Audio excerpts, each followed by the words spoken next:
Hello, everyone. Welcome to this episode of the Leadership Speak series at L Forum.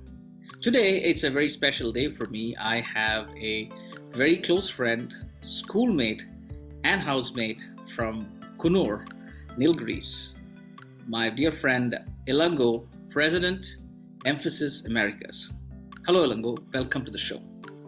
Hey, do I call you Ringo on the call? Absolutely. The way you always called me. So, the only Ringo star that I know, the only celebrity that I know. And we can never forget the me. iconic winning picture in our dramatics. So Yeah.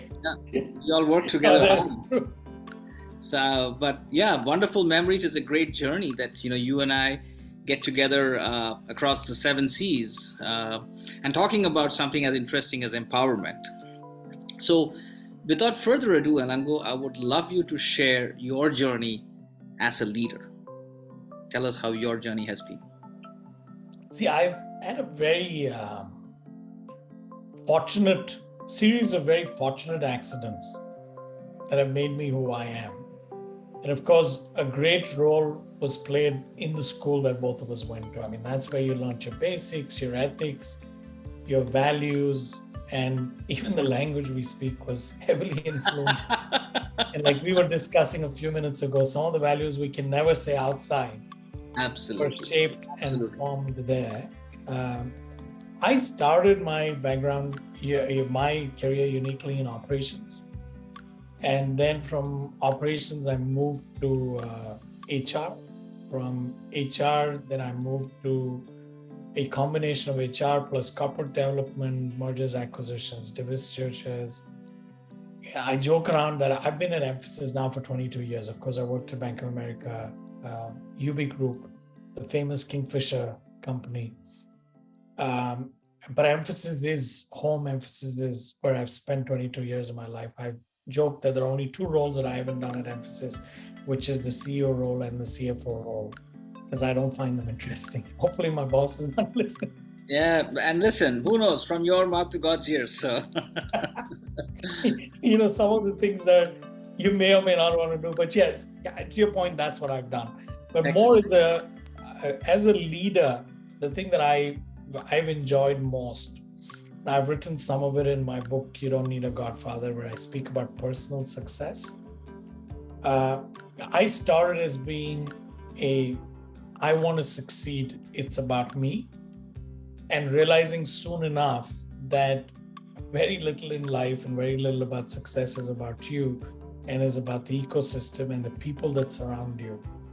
And the whole journey as a leader, and like I said, Stains has formed my basic ethics and values and grounding. A lot of my grounding in leadership and my management style today and how I think and how I lead is shaped by Mphasis over the years. Mphasis is a very scrappy, entrepreneurial, even now at $2 billion, we are very, very, we still behave like founders. We still are very feisty in the market. It's all about our customers, our employees. So I guess the environment shapes who you are. And my leadership journey is largely shaped by where I came from, small town, school with a great value system, and the University of Mphasis. Excellent. I think that's very succinctly put, Elango. And Ani, I think I too owe it a lot to our alma mater. I think the relationships, the bonds that we formed almost 3 decades back, or no, for me, 4 decades. So, it is, I'm very grateful. We don't date ourselves many decades ago. Yeah, I know, we shouldn't have. Because remember you said we're schoolmates, so we can't be too far away.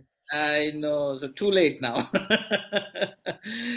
And I think one of the things that I'm kind of taking a leaf out of that experience, and the topic that we are discussing today about empowerment. I think one of the things I learned that empowerment was very, very popular there. I mean, we were empowered to do a lot of things. Like I was telling you, our parents did not have any control about how and where we were. We showed up at school on our own. We figured out ways to get to. I still remember going to St. George's to play a hockey match. We didn't have school buses. Yeah. We took a government bus and put our hockey sticks on our shoulders and walked through the train tracks, right? So, by that same token, what has been your definition in your journey about empowerment? What do you think empowerment is? See, empowerment is very simply being able to make the decisions that matter closest to the customer without worrying about, do I need to seek somebody else's permission? What happens if I take this? To be able to make the decision and have the faith that the company will back me up and I have the skills to be able to make that to me is empowerment. So, was empowerment something that you experienced, or you kind of learned it along and you had leaders who kind of showed you the way? How has your journey been in terms of appreciating empowerment? So early on, I said some of the founder, feisty, entrepreneurial mindset. And I think in my early days, one of my leaders, I could be quite vociferous with what I want. And I walked up and said, if I have to keep coming back to you for everything, then you don't need me there. I wasn't even senior enough for me to say you need a senior person. He says, I agree with you, Elango. One of us is not essential here. Either you or me. And if you have to keep coming back to me, means you don't have my trust. And that trust doesn't come with, not because I don't like Elango, because maybe I don't believe you have enough credibility with me to be able to make the decisions. You don't have a track record. It's not about capability or competence. It's always about trust. The day you earn my trust, you don't have to come and ask me anything. You make the decision and I will make sure you never have to look back. Even if you make a mistake, that mistake is mine. That was a tremendous lesson for me. That's, I think, when I moved the needle from empowerment as an entitlement and empowerment as a right to empowerment is something that you earn, something that you build, and not about something that's given. You have to take it. Excellent. So that's a very, very interesting, very insightful observation. That it's not an entitlement or right, but it's more something that you have earned by building trust. Yeah. Hey, and the thing that I sometimes struggle with, not as much now, is a lot of people complain saying, oh, I'm not able to make decisions. I have to go back and check and the others. And I say, hey, that means you don't have trust, that somebody lacks trust.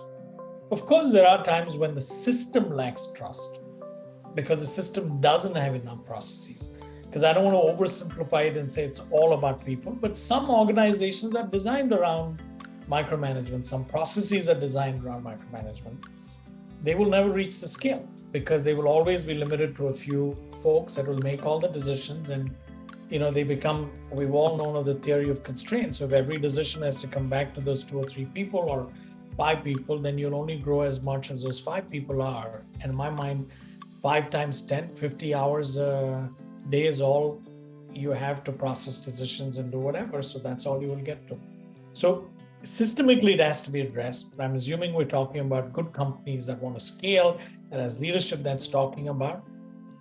Then empowerment is earned, is how you build it, how you ask for it, and continuously prove that you are capable.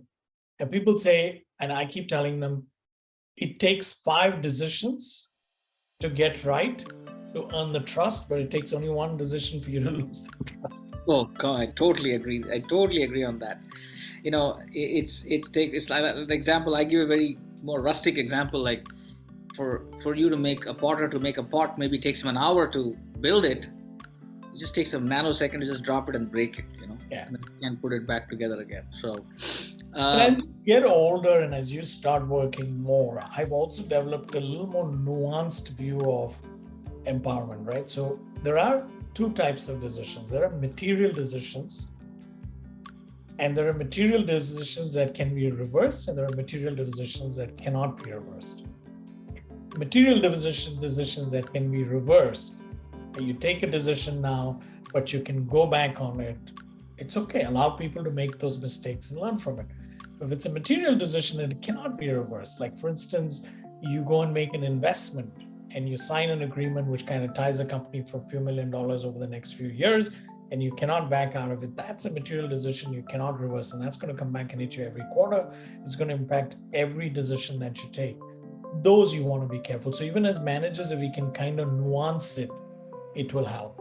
And there are some decisions, I wouldn't call them immaterial, important decisions, but 10 of those decisions, even if you get wrong, doesn't add up to a lot.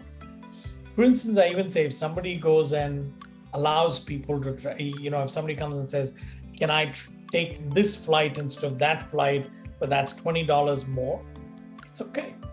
Don't sweat a lot of time and money and processes over that.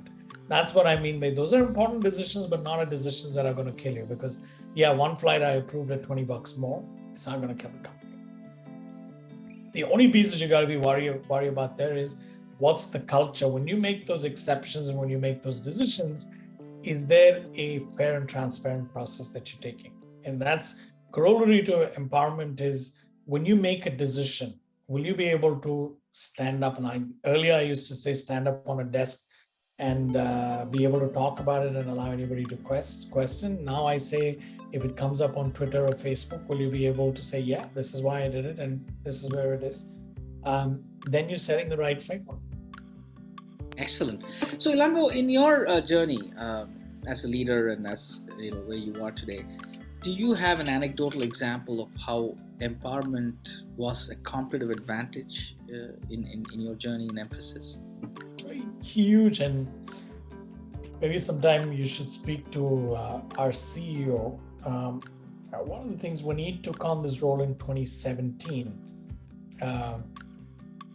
he came in and he said, hey, he did many things, but one of the things he said is, I want to retain the founder entrepreneurial mindset of the company.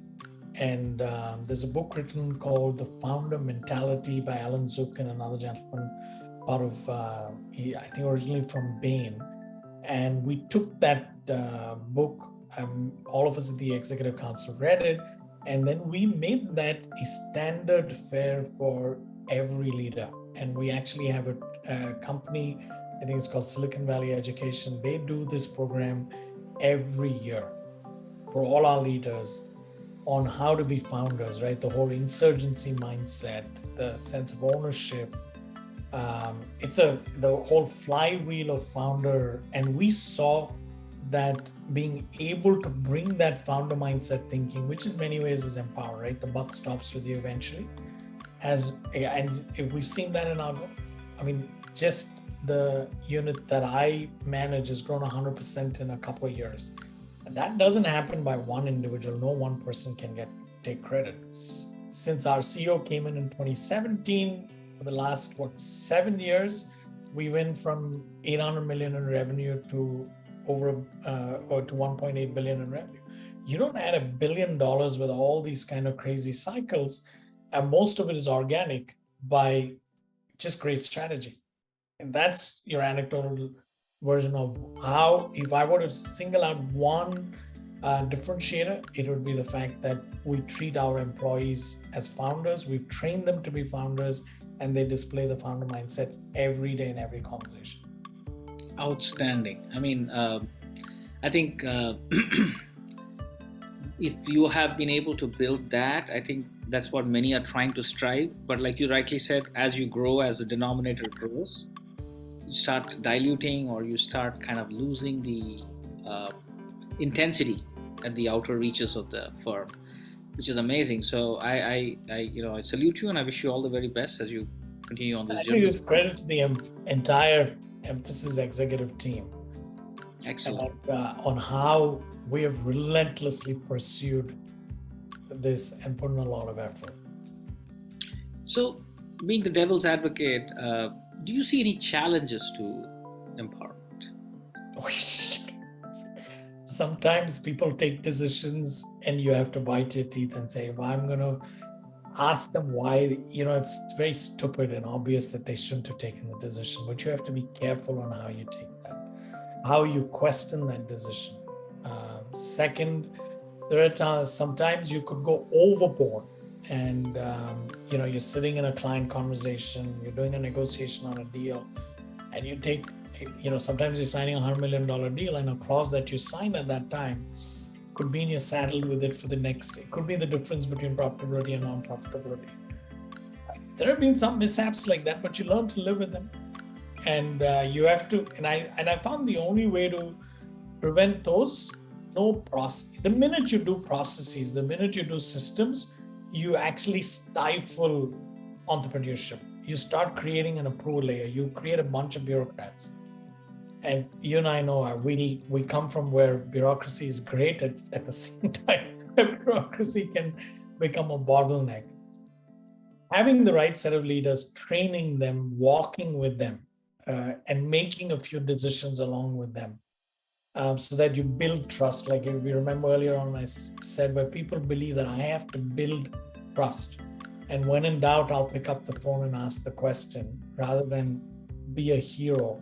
The other part about being empowerment is, and if you notice, each time I stress, it's not about individuals. It's not about Elango or Ringo or Abracadabra. It's an ecosystem.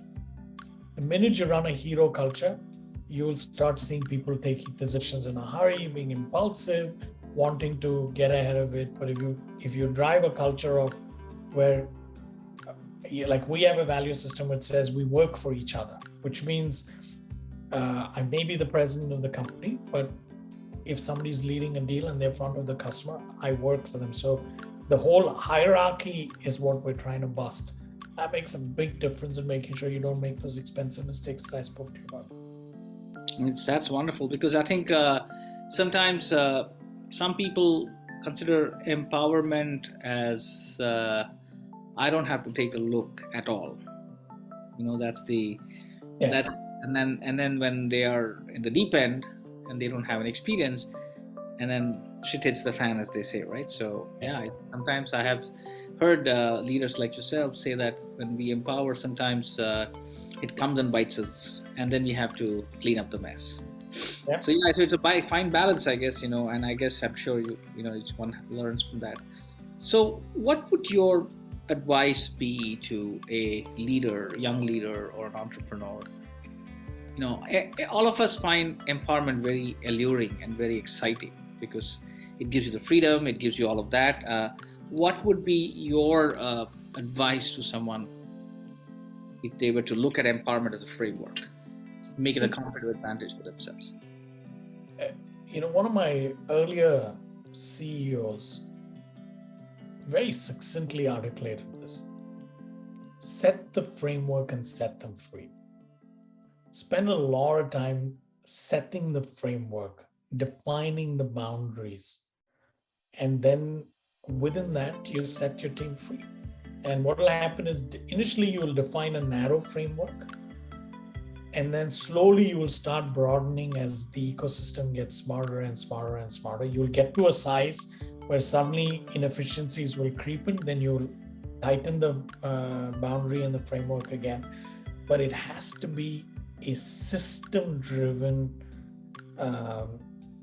in some ways an algorithmic way of doing this. It's, people think of empowerment as a namby-pamby, cultural and therefore soft, this thing. It's actually a science, and how you set the framework and you set them free and you start low, expand it, contract, expand, and you have to constantly nurture that system because it can go crazy. It can either it could have withdrawal. I call this, could have the Empire Strikes Back, where the bureaucracy is constantly looking at ways to take charge and the front line is constantly trying to pull back.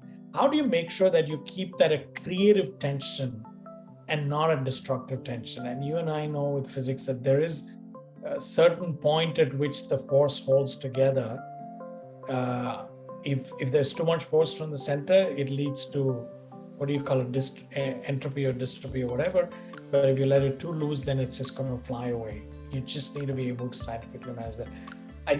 Whenever I coach leaders, That's what I leave with them. Don't look at it as you're doing anybody a favor or you're doing something soft. Treat it as a very systematic scientific process. I agree, and I think your words of wisdom and your insight very welcome, and thank you so much, Elango, for your time. I know you have a very busy schedule, and thank you for finding the time to share your thoughts with us. And as I said, this is a group for entrepreneurial leaders like yourselves. I would like to see you participate more often, and I'm going to take the liberty of kind of dragging you in more often. And who knows, I would like you to moderate some of these conversations in the future. I know you are of that mind, of that learning mind as well. You've written a book. At those who don't know it, Elango's long before penned a few books 10 years ago. on leadership. So I'm very proud as a schoolmate, and so I wish you and Mphasis all the very best and all success.